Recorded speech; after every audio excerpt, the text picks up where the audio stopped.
کیونکہ ہمارے پاس بہت زیادہ کیسز ہیں اور ہم ان کو اسپیئر نہیں کر سکتے. تو قانون یہ کہتا ہے, تو پھر وہ الیکشن کمیشن ہم نے دیکھے کہ انہوں نے مخصوص قسم کے لوگ تو نہیں لگائے, تو انہوں نے کہا جہاں ڈی سی تھا اس کو ریٹرننگ آفیسر بنا دیا, جو وہاں کے لوگ تھے وہ خاص نہیں لائے گئے. تو اس کو سراہا, اس فیصلے کو ہٹایا راستے سے. اگر وہ فیصلہ رہتا تو فروری کے الیکشن نہیں ہو پاتے. تو جمہوریت کے ساتھ منسلک ہے الیکشنز. الیکشنز ملک میں, الیکشنز پارٹی میں, election supreme court bar association میں, الیکشنز جہاں ہونا چاہیے وہاں. تو اگلی بات جو اہم بات ہے کہ ہمارے دوست نے فرمایا کہ ٹرانسپیرنسی اور اکاؤنٹیبلٹی. میں پہلے میرے خیال میں فاروق نائک صاحب نے کچھ 2-3 باتیں کی تھیں.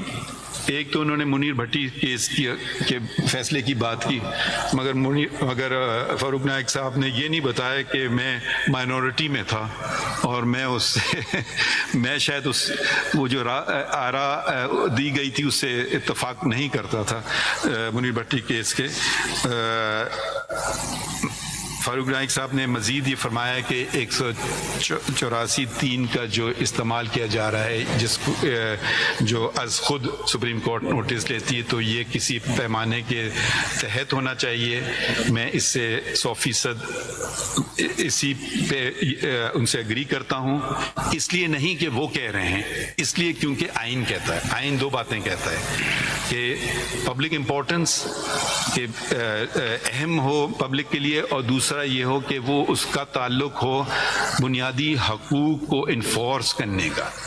تو ایک شخص اپنا کیس لیا ہے, دوسرا شخص لیا, اس سے نہیں ہوتا ہے. تو اس میں یہ 2 چیزیں جب تک پوری نہ کی جائیں تو 184 کا اطلاق نہیں ہوتا ہے. تو یہ میں اکثر فیصلوں میں یہ کہہ چکا ہوں. اور مگر ہماری باتیں ہوئی ہیں. پھر انہوں نے ایک اور بات کی, ذکر کیا کنٹیمپٹ کا. پتہ نہیں مجھے میری کتنی اچھی باتیں میرے متعلق کی گئی ہیں کہ میں نے تو آج تک اپنی ذات کا کوئی کنٹیمپٹ نہیں لیا. ایک احتجاج ہوا تھا کہ تو وہ اس پہ مجھے کنٹیمپٹ کورٹ لینا پڑا, اور میرے خیال میں جن نے کیا تھا ان کا بڑا پن کہ انہوں نے معذرت کی اور معافی مانگی. تو یہ صرف ایک ہی دفعہ ہوا ہے, مگر اس کا یہ مطلب نہیں ہے کہ معاشرے میں آپ گالی گلوچ شروع کر دیں. اور نہ یہ سمجھیے کہ اگر ہم نے نظر انداز کرتے گئے تو اب یہ بس چلتا ہی جائے گا. یہ کسی معاشرے میں ایسے ہو نہیں سکتا ہے. آپ کو دلائل دینا ہے دیجئے, آپ کو فیصلہ نہیں پسند آئے اس پہ بے پناہ تنقید کیجئے دلائل دے کر کے.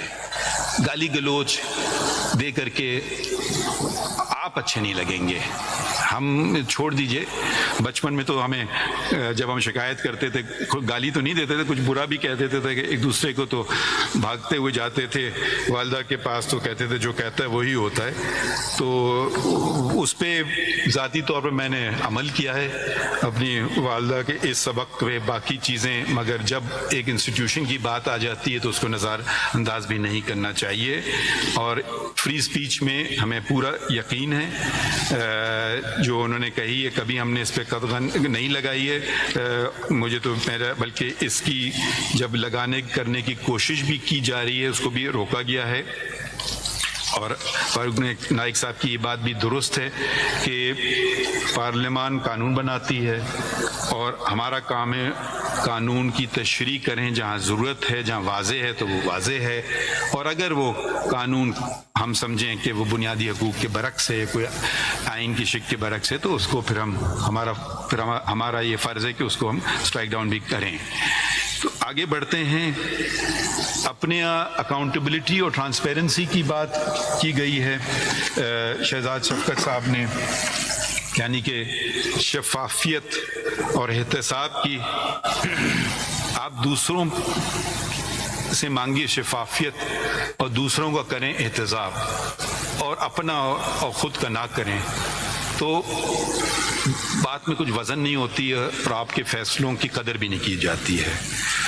ہمارے اپنے جج صاحب تھے سپریم کورٹ کے، الزام لگائے گئے بہت سارے لوگوں نے، ہم نے سپریم جوڈیشل کاؤنسل نے یہ بھی کام کیا جو ایک اس لیے کیونکہ آئین یہ ہمیں حکم دیتا ہے کہ سپریم جوڈیشل کاؤنسل کا، اور ان کو برطرف کیا، اور یہ آپ نے کھلی عدالت میں دیکھا کیونکہ انہوں نے خود کہا کہ میرا کیس کھلی عدالت میں چلے، ہم نے کھلی عدالت میں چلایا، اور یہ پاکستان کی تاریخ میں پہلی دفعہ ہوا ہے کہ سپریم کورٹ کے جج کو برطرف کر دیا گیا ہو بد انتظامی یعنی مس کنڈکٹ کی وجہ سے۔